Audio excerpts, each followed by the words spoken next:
রাধে রাধে ভক্তবৃন্দগণ, আপনি কি জানেন বছরের এমন একটি পবিত্র দিন আছে যেদিন মাত্র কিছু সঠিক কাজ করা, সঠিক আহারে মানুষের বহু জন্মের পাপ পর্যন্ত নাশ হয়ে যেতে পারে। হ্যাঁ বন্ধুরা, আমরা কথা বলছি সেই অলৌকিক দিনটির, যেটির নাম হলো বিজয়া একাদশী। শাস্ত্রে বলা হয়েছে এই দিনে ভগবান বিষ্ণুর শক্তি পৃথিবীতে সবচেয়ে বেশি প্রবাহিত হয়।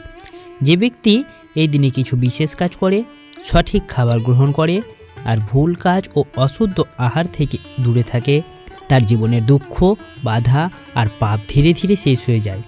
কিন্তু সমস্যা হলো বেশিরভাগ মানুষই জানে না কোন কাজ করলে পূর্ণ ফল পাওয়া যায়, কোন খাবার শুভ আর কোন ভুলে সব পুণ্য নষ্ট হয়ে যায়। আজকের এই ভিডিওটিতে আপনি জানতে চলেছেন বিজয়া একাদশীর সেই 5টি শক্তিশালী কাজ, কোন খাবার ঈশ্বরকে প্রসন্ন করে আর কোন খাবার ও কাজ জীবনে অশুভ ডেকে আনে। তাই ভিডিওটি শেষ পর্যন্ত দেখবেন, কারণ ভিডিওর শেষে আপনারা জানবেন এই একাদশী কখন শুরু হচ্ছে, কখন শেষ হচ্ছে আর পালন কোন দিন করবেন। তাই শেষের অংশটি খুবই গুরুত্বপূর্ণ। ভিডিওটিকে স্কিপ না করে দেখতে থাকুন। আর আমাদের চ্যানেলে নতুন হলে অবশ্যই চ্যানেলটিকে সাবস্ক্রাইব করে ভিডিওটিতে একটি লাইক দিয়ে দেবেন আর কমেন্ট বক্সে ভক্তি ভরে লিখে যাবেন রাধে রাধে। পুরাণ অনুযায়ী যখন ভগবান রামচন্দ্র লঙ্কা জয় করতে যাচ্ছিলেন তখন সমুদ্র পার হওয়া ছিল অসম্ভব। তখন ঋষি বশিষ্ঠ বলেছিলেন, হে রাম, বিজয়া একাদশীর ব্রত পালন করুন। ভগবান রাম সেই ব্রত পালন করলেন এবং পরের দিনই সমুদ্র পথ দিল। এরপর লঙ্কা বিজয় সম্ভব হলো। এই কারণে এই একাদশীর নাম বিজয়া একাদশী, অর্থাৎ বিজয় প্রদানকারী একাদশী। শাস্ত্রে বলা হয়েছে এই একাদশী শুধু জয় দেয় না, পাপও ধ্বংস করে। প্রথম কাজ শুদ্ধ উপবাস বা সংযম পালন। এই দিনে সবচেয়ে গুরুত্বপূর্ণ কাজ হলো একাদশী উপবাস পালন। যদি সম্পূর্ণ নির্জলা উপবাস সম্ভব না হয় তাহলে ফল, জল, দুধ গ্রহণ করা যেতে পারে, কিন্তু অবশ্যই চাল, ডাল, আমিষ এবং তামসিক খাবার এড়িয়ে চলতে হবে। শাস্ত্রে বলা আছে একাদশীর দিনে উপবাস মানে শরীর নয়, আত্মাকে শুদ্ধ করা। এর ফলে পাপ ক্ষয় হয়, মন শান্ত হয়, ভগবানের কৃপা লাভ হয়। দ্বিতীয় কাজটি হলো ভগবান বিষ্ণুর পূজা ও তুলসী অর্পণ। এই দিনে অবশ্যই ভগবান বিষ্ণু বা নারায়ণের পূজা করতে হবে, বিশেষভাবে তুলসী পাতা, হলুদ ফুল এবং প্রদীপ অর্পণ করে। তুলসী ছাড়া বিষ্ণু পূজা অসম্পূর্ণ। শাস্ত্রে বলা হয়েছে একটি তুলসী পাতার মূল্য 1000 স্বর্ণদানের সমান। এই দিনে তুলসী দিলে সমস্ত পাপ দগ্ধ হয়ে যায়। তৃতীয় কাজ বিষ্ণু সহস্রনাম বা নাম জপ। যদি সময় থাকে বিষ্ণু সহস্রনাম পাঠ করুন, না পারলে অন্তত ওং নমো ভগবতে বাসুদেবাই নমঃ এই মন্ত্রটি 108 বার জপ করুন। নাম জপ করলে মন শুদ্ধ হয়, পাপ দূর হয়, ভাগ্য খুলে যায়। শাস্ত্রে বলা হয়েছে কলিযুগে নাম স্মরণই শ্রেষ্ঠ উপায়। চতুর্থ কাজটি হলো দান করা। এই দিনে দান করলে 1000 গুণ ফল পাওয়া যায়। সবচেয়ে উত্তম দান হলো অন্নদান, বস্ত্রদান, সামর্থ্য অনুযায়ী অর্থদান। দান করার সময় মনে রাখবেন অহংকার নয়, ভক্তি নিয়ে দান করুন। একজন গরিব মানুষকে খাওয়ানো মানে ভগবান বিষ্ণুকে ভোগ দেওয়ার সমান। পঞ্চম কাজটি হলো ক্ষমা প্রার্থনা ও পাপ স্বীকার। এই কাজটি সবচেয়ে শক্তিশালী। এই দিনে চুপচাপ বসে মনে মনে বলুন, হে ভগবান, অজান্তে বা জেনে যে পাপ করেছি ক্ষমা করুন। যাদের কষ্ট দিয়েছেন তাদের ক্ষমা করুন। এতে হৃদয় হালকা হয়, পাপ নাশ হয়, জীবনে শান্তি আসে। শাস্ত্রে বলা হয়েছে সত্য অনুতাপে পাপ বিনাশ হয়। বিজয়া একাদশীর অতিরিক্ত উপকারিতা। এই একাদশী পালন করলে শত্রু নাশ হয়, জীবনে জয় আসে, রোগ কমে, মনোবল বাড়ে, সংসারে শান্তি আসে।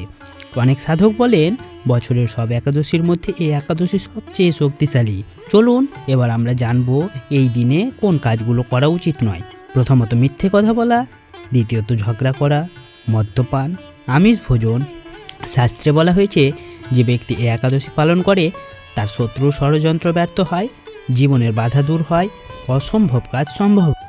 কারণ এই দিনে ভগবান বিষ্ণুর শক্তি পৃথিবীতে সবচেয়ে বেশি প্রবাহিত হয়। এই শক্তি অন্ধকার দূর করে, পাপ ধ্বংস করে, সৌভাগ্য জ্বালিয়ে তোলে।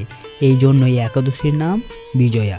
অনেকে ভাবে শুধু না খেলে ব্রত হয়, কিন্তু শাস্ত্র বলে প্রকৃত ব্রত হয় মন দিয়ে। এই দিনে যদি হিংসা ছাড়েন, কটু কথা বন্ধ করেন, অহংকার ত্যাগ করেন, তাহলে একাদশীর শক্তি বহুগুণ বেড়ে যায়। এই মানসিক শুদ্ধতাই পাপ বিনাশের আসল চাবিকাঠি। শাস্ত্র অনুযায়ী বিজয়া একাদশী পালনকারী ব্যক্তি পরের জীবনে দুঃখ কম পায়, উন্নত জন্ম লাভ করে, ভগবানের আশ্রয় পায়। এমনকি বলা হয়েছে এই একদিনের ব্রত হাজার যজ্ঞের সমান ফল দেয়।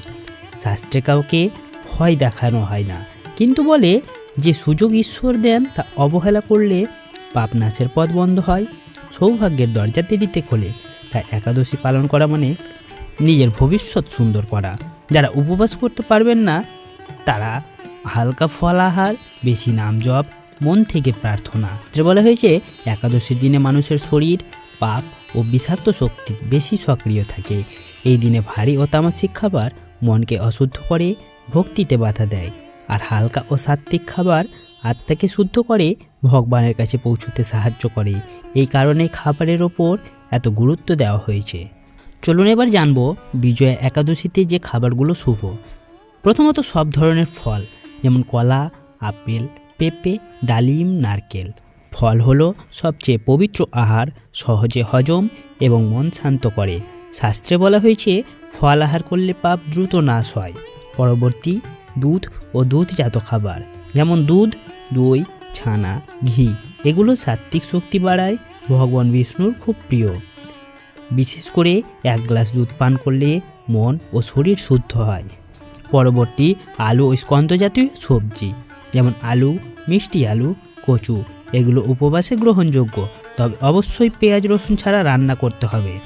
পরবর্তী সেদ্ধ ভাত নয়, কিন্তু ফলাহার চাল। অনেকে ব্যবহার করে সাবুদানা, এই দিয়ে তৈরি খাবার একাদশীর জন্য অত্যন্ত শুভ। পরবর্তী তুলসী মিশ্রিত জল, সকালে 1 গ্লাস জলে তুলসী পাতা দিয়ে পান করলে শরীর পবিত্র হয়। এবার চলুন বিজয়া একাদশীর দিন যে খাবারগুলো অশুভ সেগুলো জেনে নিই। চালের তৈরি সব ধরনের খাবার, যেমন ভাত, রুটি, পায়েস, সবই নিষিদ্ধ।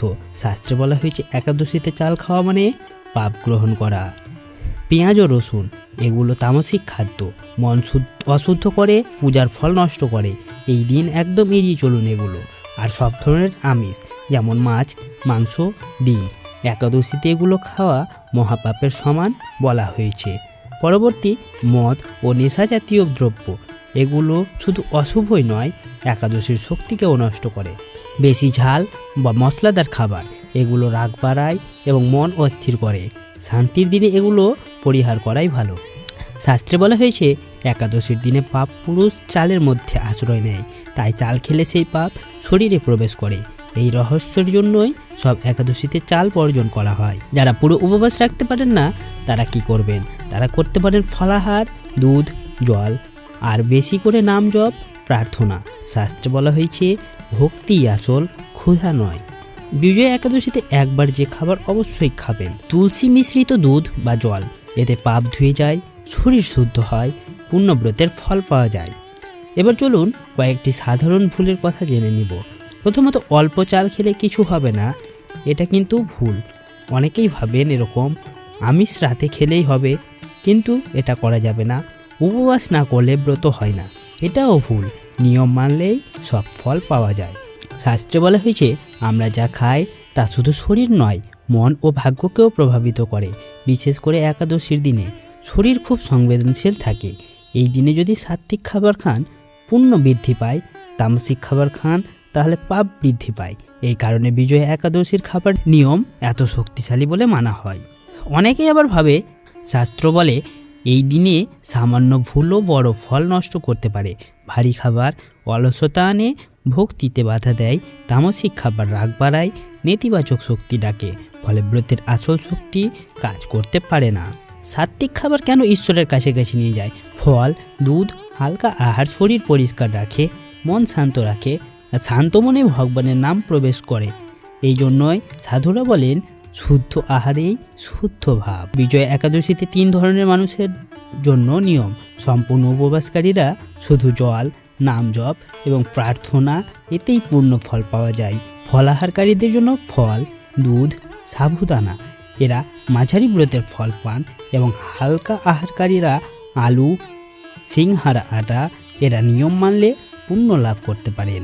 যারা এই একাদশীতে নিয়ম মেনে চলেন তাদের ভাগ্যের বাধা কাটে, সংসারে শান্তি বাড়ে, রোগ কমে, মানসিক শক্তি বাড়ে। অনেকে অনুভব করেন একাদশীর পর থেকেই জীবনে ভালো ঘটনা শুরু হয়। একাদশীতে এই ছোট্ট ভুলগুলি করবেন না। অন্যের বাড়িতে নিষিদ্ধ খাবার খাওয়া, আজ তো ব্রত না ভেবে নিয়ম ভাঙা, সন্ধ্যার পর আমিষের গন্ধও গ্রহণ করা। শাস্ত্রে বলা হয়েছে সংকল্প ভাঙলে ফল কমে যায়। শেষ বিশেষ উপদেশ, এই দিনে চেষ্টা করুন সূর্যোদয় থেকে পরের দিন সূর্যোদয় পর্যন্ত নিয়ম বজায় রাখতে। এটা পূর্ণ ব্রত। এবার চলুন এই একাদশীর পবিত্র তিথি ও উপবাসের সঠিক সময়গুলো জেনে নেব। একাদশী শুরু হচ্ছে 29শে মাঘ বৃহস্পতিবার দুপুর 12টা থেকে, আর একাদশী শেষ হচ্ছে 30শে মাঘ অর্থাৎ শুক্রবার 1:57 তাহলে আপনাদের মনে একটা প্রশ্ন জাগতে পারে যে একাদশীর উপবাস কবে করবেন। শাস্ত্রমতে যেদিন সূর্যোদয়ের সময় একাদশী তিথি থাকে সেই দিনই উপবাস পালন করতে হয়। তাই এবারে 30শে মাঘ সারাদিন একাদশীর উপবাস করবেন। পালনের সঠিক সময় হলো পরদিন সূর্যোদয়ের পর। সঠিক সময়ে উপবাস ও পালন করলে ভগবান বিষ্ণুর কৃপায় দূর হয় দুঃখ কষ্ট, আর সুখ শান্তি ও সমৃদ্ধি আসে। ভিডিওটি ভালো লাগলে অবশ্যই একটি লাইক করবেন, আর ভিডিওটিকে পরিচিতদের সাথে শেয়ার করে দেবেন, আর কমেন্ট বক্সে ভক্তি ভরে লিখে যাবেন রাধে রাধে। ধন্যবাদ।